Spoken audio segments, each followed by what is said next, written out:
Rahasia anak nurut tanpa dibentak kombinasi maut authoritative and positive parenting. Suara hening yang menyakitkan setelah teriakan. Pernah nggak sih, setelah seharian capek kerja dan urus rumah, kamu akhirnya meledak, cuma gara-gara anak numpahin air atau lelet pakai sepatu? Detik itu juga, kamu ngebentak. Rumah mendadak hening. Anak diam, matanya berkaca-kaca menatapmu dengan rasa takut. Dan di detik berikutnya, rasa bersalah yang luar biasa besar menghantam dadamu. Kamu nggak mau jadi orang tua monster seperti itu. Kamu cuma mau mereka dengar. Kalau siklus marah, bentak, menyesal ini sering terjadi, we need to talk.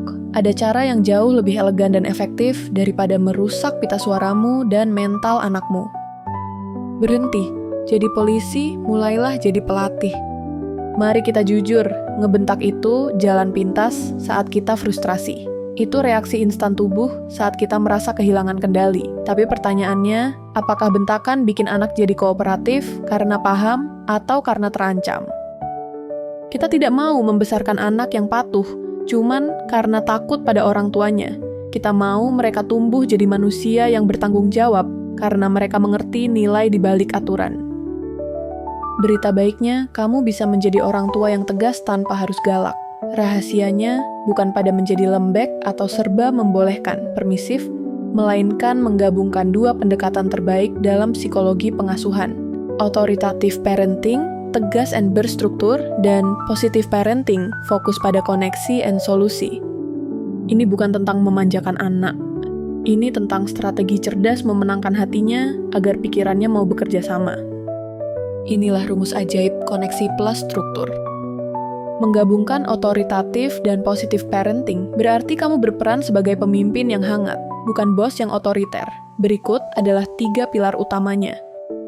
Fondasi utama, connect before correct, koneksi sebelum koreksi. Ini prinsip positif parenting yang paling krusial. Anak tidak akan mau mendengarkan instruksimu jika tangki emosional mereka kosong, atau jika mereka merasa sedang diserang. Cara kuno, bentak. Adik, berapa kali papa bilang beresin mainan? Cepet. Anak merasa diserang, otak masuk mode defensif. Cara baru, koneksi. Turunkan level tubuhmu sejajar dengan matanya. Sentuh bahunya dengan lembut. Dek, papa lihat kamu lagi asik banget main Lego ya. Tapi sekarang udah jam makan malam. Anak merasa dilihat dan divalidasi. Setelah koneksi terbangun, barulah instruksi bisa masuk. Tetapkan batasan yang jelas dan konsisten, sisi otoritatif. Anak-anak sebenarnya butuh aturan, struktur untuk merasa aman. Orang tua tipe otoritatif punya standar tinggi dan aturan yang jelas, tapi menyampaikannya dengan rasional, bukan ancaman. Jangan bikin aturan berdasarkan suasana hatimu. Kalau lagi happy boleh, kalau lagi capek dilarang. Buat aturan rumah yang disepakati bersama. Contoh, aturan kita, main gadget cuma boleh setelah PR selesai. Jika mereka melanggar, terapkan konsekuensi logis yang sudah dibahas sebelumnya, bukan hukuman fisik yang impulsif. Validasi emosi tapi tahan perilakunya. Ini adalah kombinasi mautnya. Saat anak tantrum karena dilarang, positive parenting mengajarkan kita untuk menerima perasaannya, sementara authoritative parenting memastikan batasan tetap tegak. Kalimat sakti. Mama tahu kamu marah dan kecewa banget karena nggak boleh makan es krim sekarang. Nggak apa-apa kalau mau nangis, tapi kita tetap nggak makan es krim sebelum makan nasi. Kamu memberikan empati penuh pada rasa kecewanya, tapi aturan tetap aturan. Kamu tegas, tapi tetap hangat. Mengapa otak anak shutdown saat dibentak? Ini bukan sekadar teori katanya. Sains mendukung pendekatan ini 100%.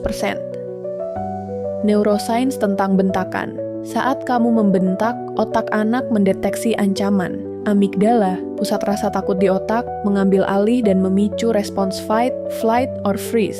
Di kondisi ini, prefrontal cortex, bagian otak yang bertugas untuk berpikir logis, belajar, dan mengontrol impuls, malah shutdown, mati suri. Artinya, saat kamu ngebentak biar mereka mikir, kamu sebenarnya sedang membuat mereka secara biologis tidak mampu untuk berpikir. Bukti gaya asuh, otoritatif, Penelitian klasik selama puluhan tahun dari psikolog perkembangan Diana Baumrind secara konsisten menunjukkan bahwa anak-anak yang dibesarkan dengan gaya otoritatif, kombinasi kehangatan tinggi dan kontrol, tuntutan yang tinggi tapi rasional, tumbuh menjadi anak yang paling sukses. Mereka lebih percaya diri, stabil secara emosional, punya prestasi akademik lebih baik, dan lebih terampil secara sosial dibandingkan anak dari orang tua otoriter, galak, atau permisif, serba boleh. Kesimpulan, investasi jangka panjang untuk respek bukan rasa takut. Mendidik anak dengan kombinasi otoritatif dan positive parenting memang lebih melelahkan di awal daripada sekadar berteriak.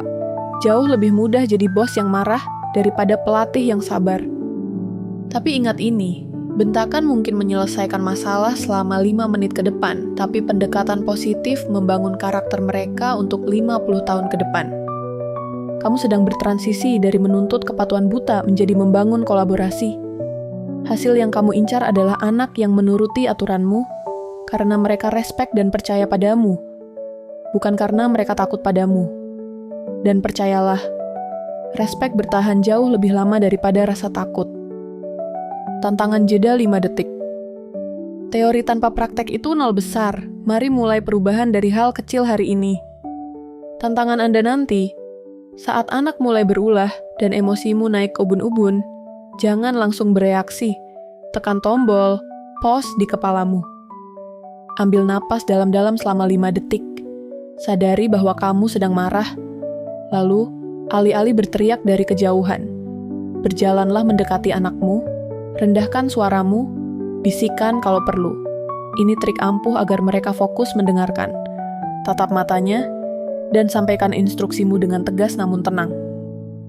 Rasakan perbedaan energi di rumahmu. You can do this, parents. Jika video ini penting dan bermanfaat, silahkan like dan bagikan ke teman Anda. Terima kasih, sampai jumpa lagi.